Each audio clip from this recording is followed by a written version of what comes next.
사사기 13장 15절에서 25절, 사사기 13장 15절에서 오늘 23절까지 하겠습니다.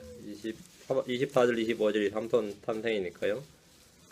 삼손 출생이니까, 예, 여기 사사기 13장 15절에서 23절까지 18절 말씀, 사사기 13장 18절 말씀 같이 읽겠습니다. 주의 천사가 그에게 이르되 내 이름이 은밀한 줄 알면서 어찌하여 내가 이같이 내 이름을 묻느냐. 예. 내 이름이 은밀한 줄 알면서 이때 그 it is secret 이랬죠. 예, 요게 아주 독특한 말입니다. 누가 나한테 이름을 물었는데 내 이름이 아주 놀랍다. 내 이름이 놀랍다. 아니면 내 이름이 위대하다. 뭐 내 이름이 거룩하다 이러면 그 사람 이름이 거룩한가 보다, 놀랍다. 이거 형용사니까. 그렇죠? 그런 의미가 이제 제일 먼저 다가오는 의미죠. 하나는 그게 아니라 내 이름이 원더풀이라고. 그러면 어떻게 되죠? 그 사람 이름이 원더풀이었어. 놀라움이었어. 이름이 놀라운 이름이라는 뜻이긴 한데 그 말이 아니라 이름이 원더풀, 놀랍다는 말이냐 이런 거죠. 하나님은 말고 여기서 이 형용사를 그냥 이름을 씁니다. 그의 이름이 거룩이니라 이러면 거룩한 이름이 되죠. 그분의 이름이 거룩한 이름이다 그 말이 하나고, 하나는 진짜로 그의 이름이 거룩이에요. 홀리 그 이름이라고. 그분의 이름이 은밀하니라 그러면 이름이 은밀한가 보다, 아니 비밀인가 보다, 이게 하나의 의미고, 아니 주님 이름 자체가 시크릿이라고요. 의미 자체가 무슨 말인지 알겠죠? 주님은 그런 말, 나의 이름은 전능자니라 할 때 그게 우리는 전능자 이랬는데 마이티 또는 올마이티 하면 전능이죠. 또 마이티 하면 능하시면 이름이 마이티예요. 그분은 이름이 마이티고, 그게 하나의 의미고, 하나 뭐죠? 마이티 네임. 이름 자체가 권능 이름 있는 이름, 뭐 그런 이름이야. 그분이 뭐 그레이시다 그러면 마찬가지. 위대하신 이름인가 보다 하나가 있고, 그레이시 그분의 이름입니다. 지금 이 부분도 38절 말씀도 마찬가지입니다. 내 이름은 은밀이니라 그러면 듣는 사람이 생각을 상당히 많이 해야 돼요. 지금 은밀한 이름이란 말인지, 그분 이름 자체가 시크릿이라는 뜻이네요. 이름이 참 독특하시네요. 이렇게 만화가 듣기는 이게 좀 난감한 이름이에요. 이게 이름이 은밀하단 말이냐, 아니면은 이름이 은밀해서 안 가르쳐 준다는 말이냐, 뭐 이런 의미가 됩니다. 자, 오늘은 내 이름은 은밀한 줄 알면서, 또는 은밀인 줄 알면서 이래 됩니다. 예. 자, 기도하겠습니다. 주 하나님 감사합니다. 주님께서 도우시고 긍휼을 베풀어 주셔서 주의 영을 충만케 해주시고, 이 시간 주의 말씀을 선포할 때 참 그 이름이 은밀이신 분, 그 이름이 놀라우신 분, 또 그 이름이 위대하시고 거룩이신 분께서 이 시간 저희 가운데 말씀해 주시길 간구합니다. 사랑하는 아버지 하나님 은혜 베풀어 주시길 원하고 주 예수님 기도합니다. 아멘. 오늘 말씀은 주께서 마노아와 대화하면서 자신을 계시하신 놀라운 말씀입니다. 성경에는 하나님의 이름을 물었던 몇 사람이 있습니다. 하나님께 당신의 이름이 무엇이니까, 당신이 누구시니까 이렇게 이름을 물었던 사람이 있는데, 여러분 주 하나님의 이름을 압니까? 주님의 그 존함, 이름을 아냐 이 말이에요. 주님의 이름을 아냐 이겁니다. 하나님은 우리가 솔직히 그냥 하나님이라는 것은 가시죠. 그것은 뭐 맨 또는 뭐 짐승, 뭐 엔젤, 천사, 그룹 하듯이 그것은 이름이 아니라 명칭이죠. 인격적 이름 아닙니다. 쟤들 뭐냐면 쟤들 사람이야. 쟤들 뭐냐면 사람이야. 저 뭐야 개야. 이거 뭐 개가 이름은 아니죠. 그냥 그 명칭이란 말이죠. 저 뭐냐면 천사들이다. 천사가 이름 아니죠. 천사 각각의 이름이 있겠죠. 천사란 것은 이름이 아니라 그건 명칭이란 말이죠. 마찬가지로 하나님 하면 하나님은 뭐죠? 그건 명칭입니다. 그 이름이라기보다는 명칭이단 말이죠. 마치 미국의 오바마 하면 뭐죠? 대통령이죠. 지금은 대통령은 이름은 아니죠. 명칭이지. 국무장관 하면 그건 명칭이란 말이에요. 장관이 하면 장관 중에 여러 명이겠죠. 명칭이란 말이죠. 그와 같이 갓 하면 그건 명칭이에요. 성경에서 주 하나님의 하나님 이름을 내가 하나님이라 하면 하나님인 줄 아는데, 하나님은 이름이 뭐 어떻게 됩니까? 하나님 이름이 어떻게 되냐 이 말이죠. 그 이름 처음 물었던 사람이 야곱인데, 야곱은 그분의 이름을 물었지만 듣질 못했습니다. 창세기 33장 29절에 야곱이 그에게 물어 이르되 원하오니 당신의 이름을 말해주소서 하매 그가 이르되 어째 내가 내 이름을 묻느냐 하고, 그가 거기서 그를 축복함으로 이름을 물었더니만 답은 안 해주고 어째요 내가 내 이름을 묻느냐 이랬어요.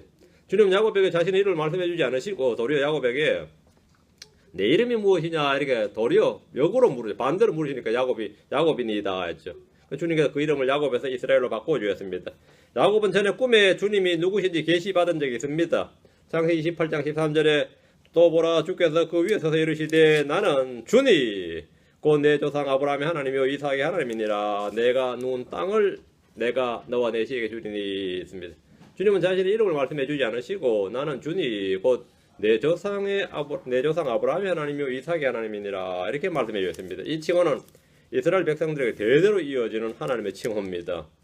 주의 이름을 물었던 또 한 사람이 이제 모세인데 출애굽기 3장 13, 14절, 6장 3절 두 곳에 모세가 하나님께 아뢰되 보소서 내가 이스라엘 자손에 가서 그들에게 말하기를 너희 조상들이 하나님께서 나를 너에게 보내셨느니라 하면 그들이 내게 말하기를 그분의 이름이 무엇이냐 하리니 내가 무엇이라 그들에게 말하리까 하며 모세는 자기가 궁금해놓고 이제 백성들 핑계를 대서 물은 거죠.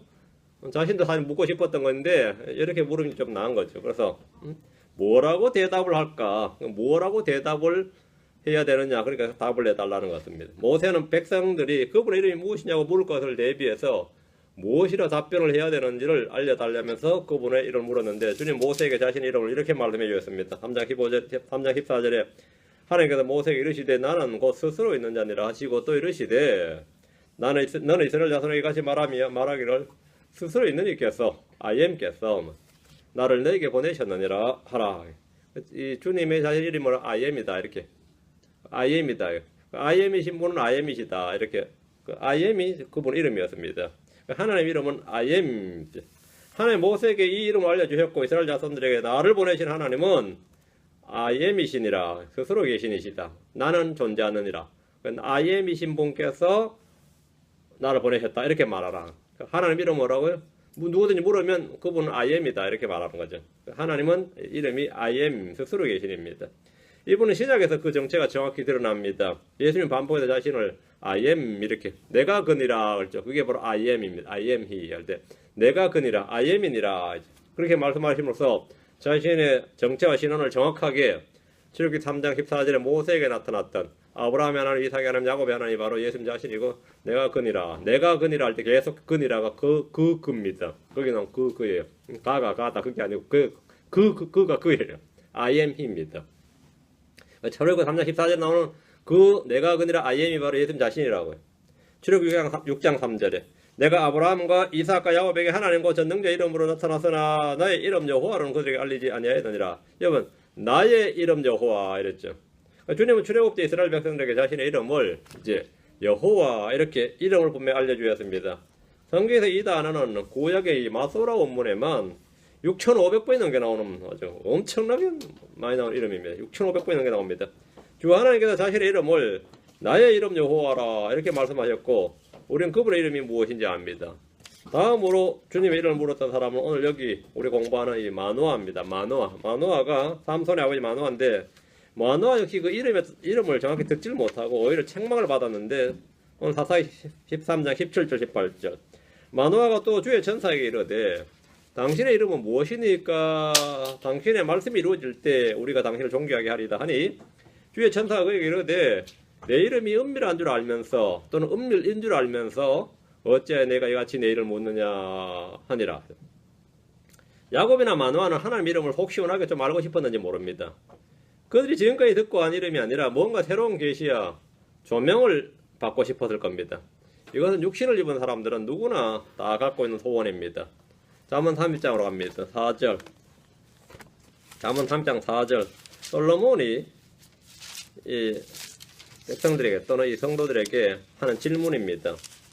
누가 하늘에 오르셨느냐 혹은 내려가셨느냐 누가 바람을 자기 주먹 안에 모으셨느냐 누가 물을 옷에 싸셨느냐 누가 땅의 모든 끝을 굳게 세우셨느냐 내가 말할 수 있거든 그분의 이름이 무엇이며 그분의 아들의 이름이 무엇이냐. 자 질문에 답하라 이거죠. 내가 말할 수 있거든 그분의 이름은 무엇이며 그분의 아들의 이름은 무엇이냐. 구약 성경에 하나님의 아들이 나오죠. 하나님의 아들이 없다 그러면 안 되지. 성경에 보면 그분의 아들의 이름이 무엇이냐 나옵니다. 많은 질문이 있지만 이 모든 질문의 답은 하나입니다. 그분의 이름은 무엇이며 그분의 아들의 이름은 무엇이냐. 사람이 이것을 아는 것이 영원한 생명입니다. 요한복음 17장 3절에 영생은 이것인 곧 그들의 유일하신 참 하나님인 아버지와 아버지께서 보내신 자 예수 그리스도를 아는 것이니이다.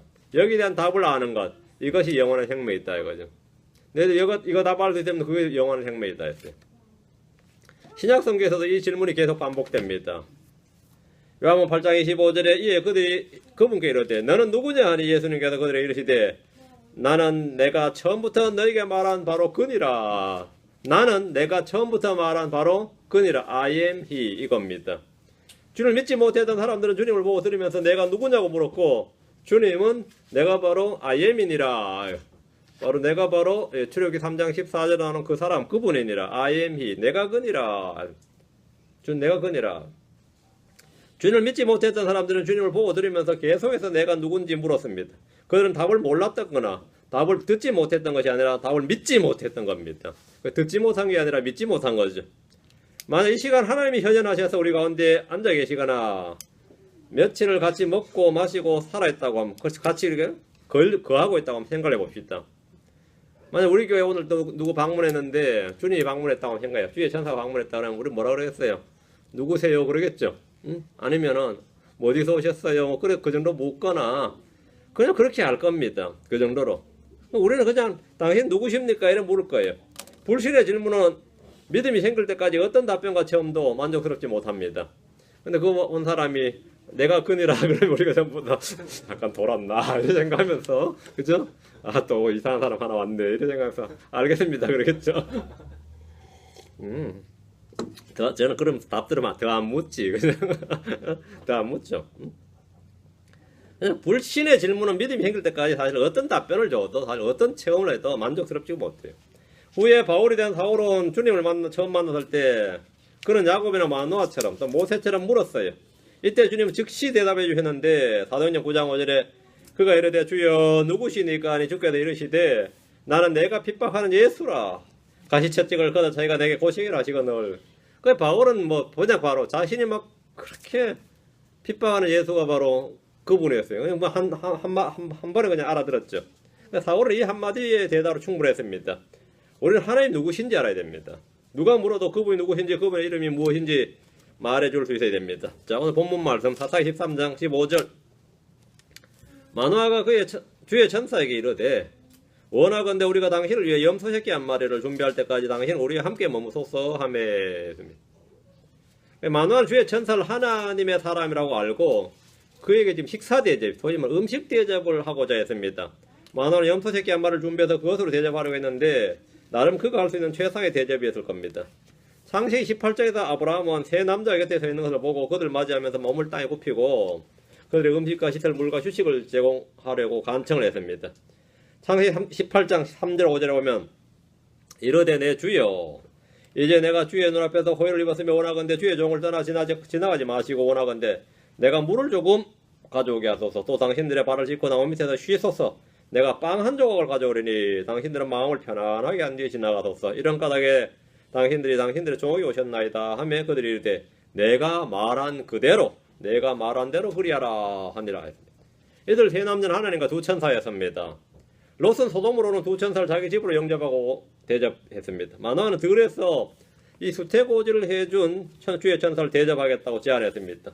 성경은 이런 예를 들어서 히브리 13장 2절에 나그네 대접하겠지 말과 이로써 어떤 자들이 알지 못하는 가운데 천사들 대접하였느니라 이랍니다. 마노아 같은 경우가 그냥 하나님의 사람 나그네를 대접한 거죠. 근데 이제 천사를 대접했던 하나를 대접한 것이었습니다. 롯도 그랬고 아브라함도 그랬습니다. 우리가 만약 신자들로서 나그네를 대접하는 일을 잊지 않고 만약 대접했다가 나중에 하늘에서 만났는데 알고 보니까 천사였더라 하는 사람도 있을 겁니다. 뭐 그런 사람이 꽤 있을 겁니다. 자 16절입니다. 주의 천사가 마노아에게 이르되 내가 나를 머물게 하려 하나 내가 내 빵을 먹지 아니하리라. 내가 번제한 물을 드리려거든 반드시 죽게 드릴지니라. 딱 한마디로 거절했죠. 주의 천사는 마노아의 제안을 한마디로 거절했는데 그는 마노아가 머물라고 하지만 마노아가 주는 빵을 먹지 않겠다는 겁니다. 주의 천사는 마노아의 관심을 사람이 아닌 하나님께 돌렸습니다. 또한 마노아가 준비하겠다는 음식과 염소 새끼는 단순히 식사 대접이 아니라 음식 헌물이었기 때문입니다. 그렇게 하지 말라고요. 마노아는 지금 고기를 잡고 음식을 준비해서 하나님의 사람이 바친 일종의 경배를 드리려고 하고 있었던 겁니다. 주의 천사는 그런 마노아에게 사람에게 희생물을 드리거나 경배를 해서는 안 된다는 걸 가르쳐 주었습니다. 우상숭배나 천사숭배는 모두 불법이고 금지사항입니다. 하물며 사람을 높이고 그 앞에 엎드려 경배하거나 분양하거나 뭐 희생물을 드린 것은 가정한 일입니다. 만화는 아직 자기 앞에 있는 주의 천사를 그 하나님의 사람 대언자로 알면서도 그를 존귀하게 해주고 싶어 했습니다. 모든 경배와 헌물과 찬양과 영광과 존귀는 주께 드려야 됩니다. 내가 내 빵을 먹지 아니하리라. 내가 번제 헌물을 드리거든 반드시 주께 드릴지니라 하니라. 만화는 그가 주의 천사인 줄 알지 못하였더라. 천사인 줄 알지 못했으니까 뭐 사람으로 한 거죠. 사람인 줄 알면서 그렇게 하니까 지금 주의 천사가 그렇게 하지 말라는 거죠. 주의 천사가 그의 음식을 단호히 거절하는 이유가 여기 있습니다. 이 땅에서 주님은 사람들로부터 존귀와 영광을 취하지 않습니다. 주님은 섬김을 받으러 온 것이 아니라 섬기러 오셨습니다. 주의 천사는 마노아에게 내가 번제 헌물을 드리려거든 반드시 주께 드릴지니라 함으로써 자신이 누구인지 계시해 주었습니다. 네가 주께 드리라. 나한테 드리겠다면 그건 주께 드린다 그러면 내가 주다 이 말입니다. 사도 요한은 하나님 안에 누군가에게 엎드려 경배하려 했을 때 너는 주의하여 그리하지 말고 하나님께 경배하라 이렇게 엄중한 경고를 받았습니다. 사도 바울과 바나바는 이방인들이 자기들에게 경배하려고 하자 단호하게 거절했습니다. 사도행전 14장 13, 14절에 이에 그들의 도시 앞에 있던 주 피터의 제사장이 소와 화환들을 가지고 성문들이 이르러 사람들과 함께 희생물 드리려 하니 사도들 곧 바나바와 바울이 이 말을 듣고 자기들 옷을 찢으며 사람들 가운데로 달려들어가 소리를 질러 옷을 찢으며 소리를 질렀다요. 그래서 사람한테 경배하는 게 아니죠. 사람이 사람들로부터 높이를 받고 경배를 받는 일은 위험천만한 일입니다. 이와 달리 다니엘은 왕의 꿈을 해석해 준 후에 왕으로부터 경배를 받았습니다. 다니엘서 2장 46절에 보면 그때 느부갓네살 왕이 얼굴을 대고 엎드려 다니엘에게 경배하고 명령하여 다니엘에게 경배하고 이래 다니엘에게 경배하고 명령하여 그들이 그에게 봉헌물과 향기로 냄새를 드리게 아니라 자신이 경배만 한 게 아니라 신하들까지 불러다가 뭐 봉헌물하고 향을 피운 거예요. 다니엘이 그걸 받은 거죠. 다니엘은 그 자리에서 왕을 제지하거나 거부하지 않고 경배와 봉헌물과 향기로 냄새를 다 받았습니다. 그는 왕이 정해주는 음식은 거절했지만 왕의 경배를 거절하지 못했습니다. 주의 천사는 자기를 머물라고 하면서 음식을 준비하는 마노아에게 내가 번제 헌물을 드리려거든 반드시 주께 드릴지니라 이렇게 함으로써 경배 대상은 한 분 하나님이라는 사실과 더불어 자신의 정치와 신분을 슬쩍 알려주었습니다.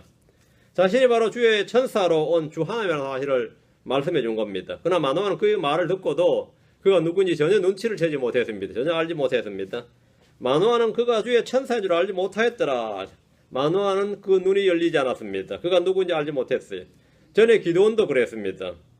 납작한 빵을 사를 때까지 기드온의 주의 천사가 자기 손에 든 지팡이를 가지고 말이죠. 내밀어 바위에서 불이 나와서 고기와 누룩 없는 납작한 빵을 사를 때까지 주의 천사를 떠나서 보이지 않을 때까지 그가 주의 천사인 줄 알지 못하고 그때서야 비로소 주의 천사임을 알았습니다. 하늘 올라갈 때, 불꽃과 올라갈 때. 하나님이 눈을 열어주시기 전까지는 우리와 앞에 마주 앉아서 이야기를 한다 해도 그분이 하나님인 줄 우리가 알지 못한다 이 말입니다. 그분이 우리 가운데 있고 내 안에 있다 해도 또 내 앞에 있다고 해도 우리가 영적인 지각의 눈이 열리지 않는 이상은 그분이 누군지 모릅니다. 내 몸이 주의 전이고 주님 내 안에 거하고 계시다는 사실을 아는 크리스천들은 극히 적습니다. 아무리 설교한다 그래도 뭐 들을 때 아멘이지 그게 진짜로 그렇다고 아는 사람은 별로 없습니다. 크리스천들이. 주님이 내 안에 계신다 그러면 아멘 하지만 그걸 정말 아는 사람은 잘 없어요. 그건 계시의 영역입니다. 내 몸이 주의 전이고 주님이 내 안에 계신다. 주님 내 안에 거하신다. 이 사실을 아는 크리스천들이 극히 적습니다. 이것은 지혜와 계시를 통해서 지각의 눈이 열려야 됩니다. 지각의 눈이 열려야 됩니다. 17절입니다. 사사기 13장 17절 마노아가 또 주의 천사에게 이르되 당신의 이름은 무엇이니까 당신의 말씀이 이루어질 때 우리가 당신을 존귀하게 하리다니. 마노아는 주의 천사가 한 말을 듣고 당신의 이름이 무엇이니까 이렇게 물었습니다. 마노아는 지금까지 대화를 하면서도 이제서야 그가 누구이며 이름이 무엇인지를 이제 물은 겁니다. 그럼 지금까지 이름도 몰랐네 이래 된 거죠. 그분이 누구인지를 사실 전혀 알지 못했는데 주님과 함께 걷고 대화를 했던 그 엠마오로 가던 제자들이나 그들이 주님을 알지 못했 눈이 열릴 때가 주님을 알지 못했던 겁니다. 아버지께서 계시해 주지 않으면 혈과 육으로는 아무도 예수님이 그리스도시고 하나님이심을 하나님의 아들이신 걸 알지 못합니다.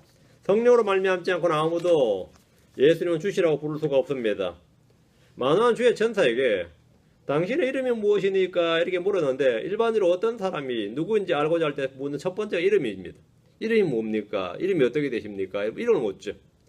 마누아는 또한 당신의 말씀이 이루어질 때 우리가 당신을 존귀하게 하리다 이렇게 약속을 했는데 이 말은 아이가 태어나면 그게 아이 태어난다고 말했으니까 아이가 태어나면 당신의 이름을 따라 내 아들의 이름을 짓겠다는 말입니다. 이 말씀이 이루어질 때 우리가 당신을 존귀하게 하리다 하면 당신의 이름을 기억할 테니까 이름 가르쳐주면 내 아들 이름은 잘못하면 삼손이 아니라 시크릿이 될 뻔했어요. 내 아들 이름을 그러면 당신이 말한 대로 되면 당신 이름을 따라서 이름 지을 테니까 당신을 존귀하게 할 테니까 이름을 가르쳐 달라 이런 거죠. 수태고지를 해준 사람의 이름을 따라서 아들의 이름을 지어 부르겠다는 것을 이렇게 말한 겁니다. 삼손의 아버지는 태어날 아들의 이름을 정하고자 주의 천사에게 당신의 이름은 무엇이니까 이렇게 물은 겁니다. 그러니까 이제 말씀해 주시면 내 아들 이름은 태어나는 날 바로 당신 이름 따서 지을 것이요. 이 말이 17절입니다.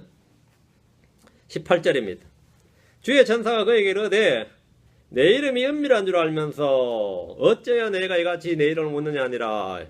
주의 천사는 다시 한번 자신이 마누아가 짐작하고 생각하는 하나님의 사람이 아니라 대언자가 아니라 주 하나님이심을 말씀해 주셨습니다. 18절 이 말 듣고도 아직까지도 헛소리하면 안 된다 이 말이죠.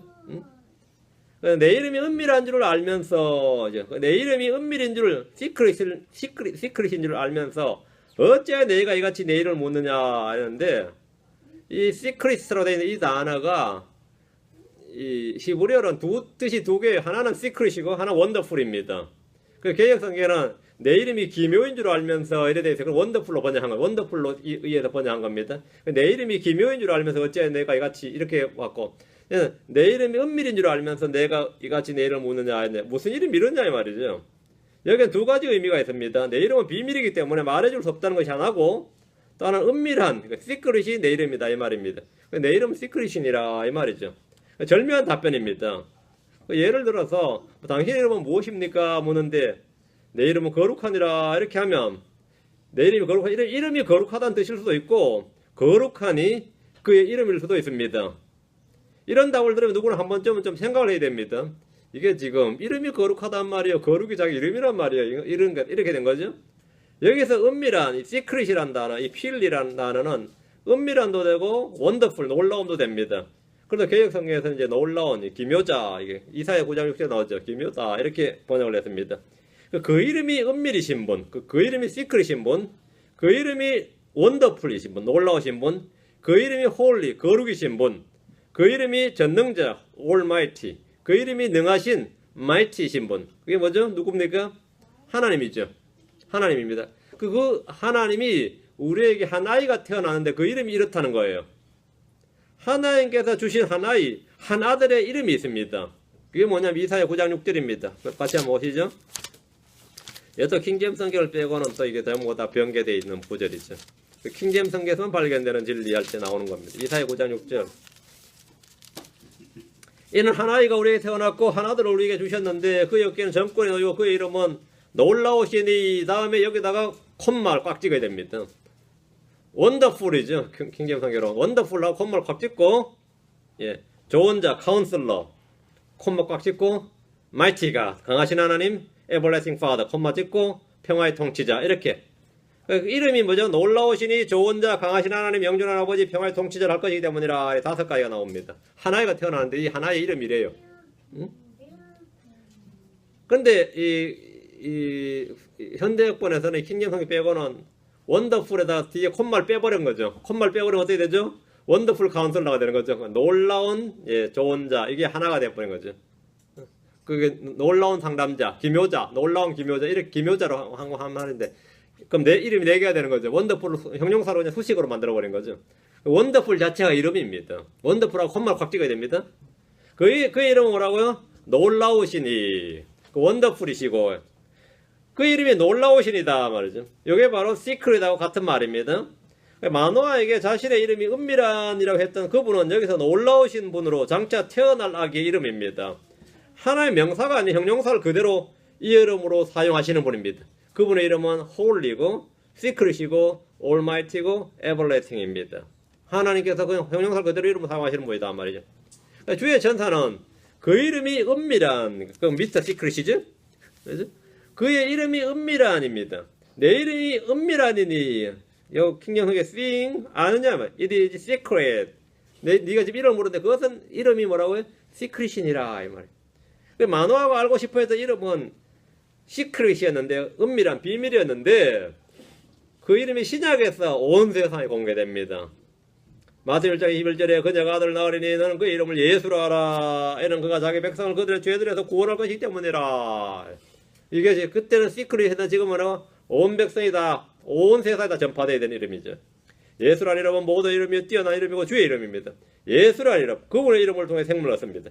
예수 그리스도 이름으로 침례를 받고 죄들의 사면이 선포됩니다. 예수 그리스도 이름을 통해 권능이 임합니다. 예수 그리스도 이름을 위하여 생명을 쓰고 예수님의 이름을 위하여 우리는 죽는 것도 각오합니다. 예수 이름이 전부입니다. 이 시크릿이 지금 예수다 말이죠. 19절입니다. 19절. 이에 마노아가 염소 새끼 한 마리와 음식 업무를 취하여 바위 위에서 죽게 되리니 그 천사가 놀랍게 행하니라. 마노아와 그의 아내가 그것을 바라보더라.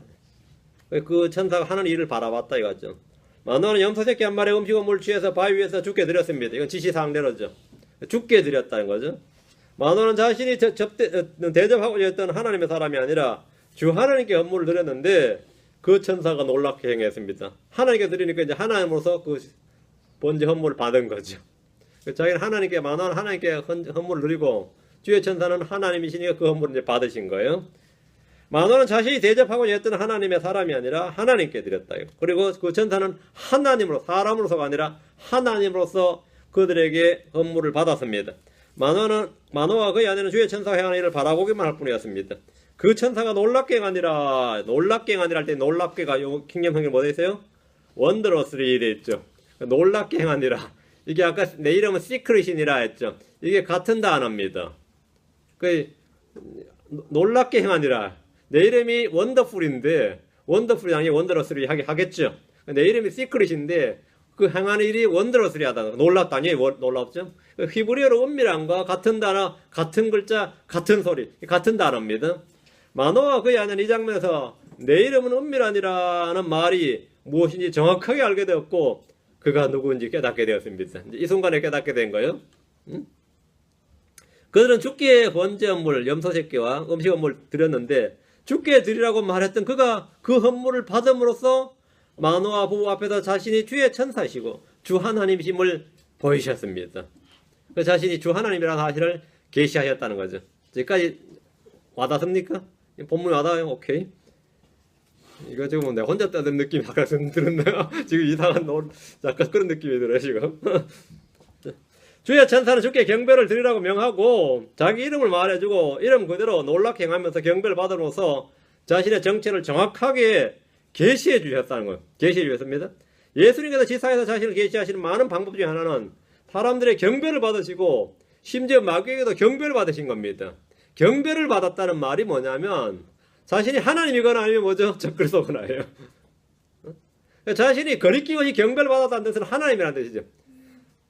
사람이면 경배를 받으면 안 되죠. 사람이 경배를 받으면 안 됩니다. 거리낌 없이 주님은 경배를 받을 때 한 번도 제지하신 적이 없습니다. 네가 왜 그렇게 하느냐든지 그리하지 말고 주께 경배를 드리라든지 그렇게 주님 하신 적이 없어요. 심지어 마귀 들린 놈이 와서 뭐 엎드려도 주님은 경배를 다 받으셨어요. 왜? 주님은 모든 하늘 위에 땅 위 땅 아래 모든 존재 경배를 받으셔야 되는 분입니다. 주님 자신이 경배를 받으시는 자신이 누구라는 걸 드러낸 거죠? 하나님이라는 걸 드러낸 거예요. 그럼 이제 바리새인이나 다른 사람 받을 때는 고개를 설레설레 했는데 안 된다고 저래서 안 된다고 그러겠지. 응? 저래서 안 된다고 말이에요. 자기가 대언자면 대언자지 경배를 왜 받느냐고 이런 식이 된 거죠. 설령 내가 대언자로 인정해준다 해도 저것은 무리다. 난 저까지는 인정 못하겠다. 뭐 이런 정도. 예수님이 자신이 하나님이 아니라면 하나님 아들이 아니면 경배를 받는 것이 뭐가 된 것이 신성모독이 되는 겁니다. 경배를 받는다는 것은 그 자신이 하나님이라는 뜻입니다. 주님은 경배를 받으심으로써 어떤 표적을 행하는 것보다 더 선명하게 자신이 하나님이심을 선포한 겁니다. 하나님 아니면서 경배를 받았다면 그건 뭐 완전 신성모독자고 뭐 돌에 맞아 죽어도 마땅한 거죠. 20절입니다. 불꽃이 제단에서부터 하늘 올라갈 때에 주의 천사가 제단의 불꽃 가운데서 올라갔으므로 마노아와 그의 아내가 그것을 보고 얼굴을 땅에 대고 엎드리니라. 얼마나 놀라운 장면이에요. 지금 연기가 불이 확 올라갔는데 거기서 주의 천사가 말이죠. 그 불꽃 가운데서 올라가는데 안 보이더라 이거. 그냥 이건 완전히 뭐 이건 마술의 한 장면이 아닙니다 이게 지금. 마노아는 전에 기드온이 본 주의 천사와 동일한 장면을 봤습니다. 주의 천사는 불꽃의 제단의 불꽃 가운데로서 하늘로 올라갔습니다. 마노아와 그의 아내는 그것을 보고 얼굴을 땅에 대고 엎드렸습니다. 이제 심성을 깨닫고 그냥 팍 엎드린 거죠. 하나님의 사람이 아니라 주의 천사였습니다. 그분이 그들의 헌물에 불로 응답하였습니다. 번제물뿐만 아니라 음식 헌물까지 모두 불로 태워졌습니다. 불로 응답하신 하나님이죠. 불로 응답하시는 그분이 주 하나님이십니다. 마노아와 그의 아내는 그 순간 자신들이 왔던 하나님의 사람이 그냥 하나님의 사람이 아니었다. 이거는 바로 주의 천사였고 주 하나님이신 걸 알았습니다. 21절 22절 그러나 주의 천사가 마노아와 그의 아내에게 더 나타나지 아니하며 이에 마노아가 그가 주의 천사인 줄 알고 자기 아내에게 이르되 우리가 하나님을 보았으니 반드시 죽으리로다 하였으나 그 마노아가 자기 부인한테 우리 둘 다 이제 상치리가 생겼다 이거지. 이제 죽게 됐다 이거예요. 하나님을 본 자는 죽는다. 이건 구약 시대의 성도들에게 상식이었어요. 하나님 본 자는 죽는다. 마노아가 그가 하나님의 사람이 아닌 주의 천사인 줄 깨닫게 되는데 기드온도 이런 과정을 거쳐서 주의 천사임을 알았습니다. 여기서 우리는 천사론에 이 획을 긋는 아주 중요한 진리 몇 가지 봅니다. 천사론 할 때 반드시 나오는 게 이거예요. 첫째, 천사는 사람의 모습이며 남자의 모습이란 것과 자신을 계시해 주지 않으면 우리가 사람인지 하나님인지 천사인지 구분할 수 없다는 겁니다. 천사가 날개가 달렸다든가 이런 다 거짓말이다 이 말이죠. 날개 달렸으면 마노아가 왜 몰랐겠어요? 왜 사람인 줄 알았겠어요? 천사는 날개가 없다 이거. 천사는 중성이 아닙니다. 여성도 아닙니다. 천사는 다 남자의 모습이다. 이게 기본이죠. 천사가 날개가 있다거나 중성이다 이런 거는 전부 다 신화에 나오는 이야기지 성경에 나오는 이야기 아닙니다. 항상 성경에 나오는 천사는 남자의 모습이었습니다. 사람의 모습, 남자의 모습이었다. 그죠? 둘째, 주의 천사는 여기서 주의 천사를 할 때 주의 천사는 하나님이란 겁니다. 성경에서 주의 천사로 언급되는 천사는 성육신 이전의 예수 그리스도입니다. 성경은 주의 천사, 하나님의 천사, 나의 천사란 말이 나오는데 문맥에 따라 정확히 파악해야 됩니다. 신약에도 마찬가지입니다. 사도행전 27장 3절과 갈라디아 4장 4절 사도 바울이 나를 소유하신 하나님과 내가 섬기는 분의 천사가 이 밤에 내 곁에 섰어. 하나님, 내가 섬기는 천사, 내가 섬기는 하나님의 천사, 동격이죠. 하나님이 천사로 이 바울에게 계시가 된 거죠. 동격으로 나옵니다. 그리고 갈라디아 4장 14절에도 내 육체 안에 나를 시험하는 것이 있었을 때 너희가 그것을 업신여기지 아니하고 거부하지도 아니하였으며 오히려 나를 하나님의 천사같이 그리스도 예수님같이 받아들였도다. 나를 하나님의 천사같이 그리스도 예수님같이 동격이죠. 하나님의 천사 그리스도 예수님이다 이 말이죠. 그래서 주의 천사가 주님이시다 이 말입니다. 천사 이때 주의 천사는 주님의 현현입니다. 천사란 말은 나타남, 현현이란 이런 뜻입니다. 셋째, 주를 만난 임재의 체험을 증언하는 오순절 은사주의자들의 말과 달리 주를 만난 사람들은 마음에 황홀한 기쁨과 즐거움 대신에 극심한 두려움과 떨림으로 가득 찼다는 겁니다. 주를 만났다. 여러분이 만약에 이 신적 체험을 했다면, 내가 신적 체험을 했다면 막 물밀듯한 기쁨이 내 속에 차고 넘친 게 아니라 두려움으로 여러분 아마 자빠질 겁니다. 뒤로 안 자빠지고 앞으로 자빠질 겁니다. 뒤로 자빠지면 막에 들린 거고 앞으로 자빠지면 제대로 자빠진 겁니다. 여러분이 뭐 수련을 갔다가 갔는데 뒤로 자빠진 놈들은 다 가짜입니다. 그건 100% 가짜예요. 성경에서 어떤 사람도 주님 만나다 뒤로 자빠진 예가 없어요. 항상 무릎 꿇고 앞으로 자빠졌지. 그러니까 그건 뭐 옆으로 자빠졌다 뒤로 자빠진 것은 전부 다 가짜예요. 기드온이나 마노아나 이사야나 다니엘이나 사도 바울은 주를 만났을 때 거의 다 죽게 되었습니다. 이것이 성경의 기록입니다. 그들 중에 주를 만났다는 기쁨으로 막 할렐루야 하고 춤추거나 말이죠. 간증장사로 다니는 사람 한 명도 없습니다. 그때 주를 내가 만날 때 막 기쁨이 뭐 샘솟고 막 알 수 없는 따뜻함과 뭐 따뜻한 온기가 속에서다 막 불길처럼 솟아오르고 그런 말은 성경에 없습니다. 그거는 뭐냐면 간증장사들이 하는 체험이고 막이 들린 겁니다. 마노아는 주의 천사 즉 하늘을 보았으나 반드시 죽을 것이라 말했고 그들은 엎드렸습니다. 그냥 땅에 엎드렸어요. 왜 이런 말 하는 겁니까? 이것은 유대인들에게는 거의 상식에 속하는 지식이었습니다. 출애굽기 33장 20절에 또 그분께서 이르시되 나를 보고 살짝 없을 터이므로 내가 내 얼굴을 보지 못하리라 하시니라. 이 말씀 때문이죠. 하늘을 본 자는 죽는다 이거예요. 마노아는 이 말씀에 따라 우리가 주를 보았으니 자기는 주의 얼굴을 본 거죠. 그러니까 이제 반드시 죽는다고 판단했습니다. 그건 성경적인 판단이에요. 기드온 역시 그렇게 판단했습니다. 타사 6장 22절에 기드온이 그가 주의 천사임을 깨닫고 이르되 슬프나이다. 오 주 하나님이여, 내가 얼굴을 마주대하여 주의 천사를 보았나이다 하며, 이제 난 죽었구나 이 말이에요. 응? 나 이제 죽었구나. 그러니까 주의 천사를 본 사람, 주를 봤다는 사람들 하나같이 이런 반응이었습니다. 그러나 기드온은 죽지 않았습니다. 슬퍼하는 기드온에게 주님께서 말씀하시기를, 주께서 그에게 이르시되 내게 평강이 있을지어다 두려워하지 말라, 내가 죽지 아니하리라 하시니라. 주를 본 대언자 역시 이사야, 주를 본 대언자 이사야 역시 마노아나 기드온처럼 이사야 6장 5절에 보면 내게 화가 있도다, 내가 망하게 되었도다 하면서 동일하게 판단하고 말했습니다. 이사야 6장 5절에 그때 내가 이르기를 내게 화가 있도다, 내가 망하게 되었도다. 난 입술이 부정한 사람이요 또 입술이 부정한 백성 가운데서 거하거니와 내 눈이 왕 곧 만군의 주를 보았도다. 이제 망했도다. 이런 할렐루야, 이런 기쁨이 있나 이게 아닙니다. 주를 만난 사람 다 이랬습니다. 망했도다, 화가 있도다. 이들은 모두 주를 본다는 것을 곧 사망으로 간주했습니다. 주를 본다는 건 사망으로 간주했어요. 다소로 가던 사울은 주를 만났을 때 땅에 쓰러졌습니다. 사도 요한은 주를 만났을 때 죽은 자 같이 되었습니다.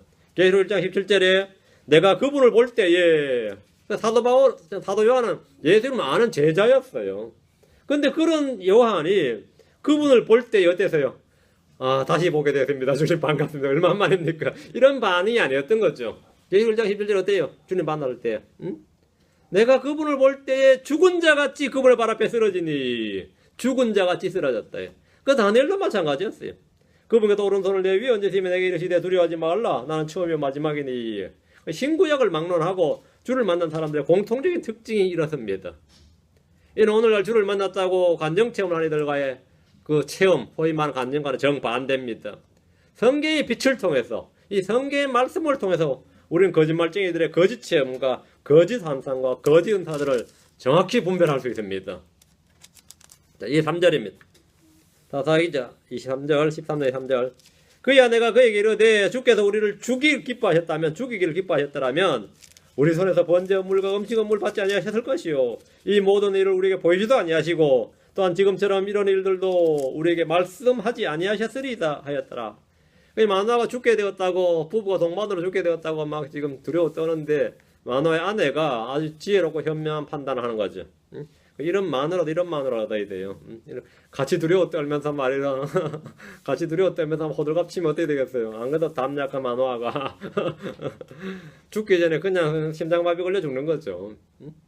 마노아 아내는 이런 상황에서 죽게 되었다고 두려워하는 남편 마노아에게 지혜로운 판단과 조언을 했습니다. 반드시 죽을 것이라는 마노아의 판단보다 죽지 않을 것이라는 마노아의 아내의 판단이 더 설득력이 있습니다. 마노아의 아내가 이렇게 죽지 않을 것이다 이렇게 판단한 것은, 첫째가 주께서 우리 손에서 번제 헌물과 음식 헌물을 받으셨다. 번제 헌물과 음식 헌물을 받으셨으니까 죄는 뭐 되는 거죠? 사해지는 거죠. 둘째는 이 모든 일을 우리에게 보이셨다. 주님은 계시하셨다. 뭔가 말씀하셨다. 보이셨다. 보이셨다는 것은 뭐죠? 안 죽는다는 말이죠. 셋째는 이런 일을 우리에게 말씀하셨다는 겁니다. 세 가지 이유를 딱 들어서 마노아의 아내는 우리가 죽지 않을 것이다. 주님이 우리를 죽이려고 그러자면 이게 왜 필요하겠느냐 이거죠. 누구의 판단이 옳습니까? 마노아의 아내의 판단이 옳았습니다. 마노아의 아내가 이런 확신을 하게 된 근거는 뭡니까? 주께서 자신에게 한 말씀이 있기 때문입니다. 아이가 태어날 때까지 포도주를 내지 말고 포도에 난 걸 내지 말고 뭐 부장을 만지지 말고 쭉 말씀하셨는데 그건 뭐죠? 아이가 태어날 때까지 안 죽어야 가능한 일이죠. 그리고 아이가 태어나면 남이 이렇게 하라 했단 말이에요. 아이를 수태해서 낳는다고 말씀했기 때문에 그 말씀이 이루어질 때까지 죽을 일 없는 거지. 그 사이에 무슨 일이 있으라고요? 말씀대로 이루어져야 되니까. 말씀에 따라 판단하는 겁니다.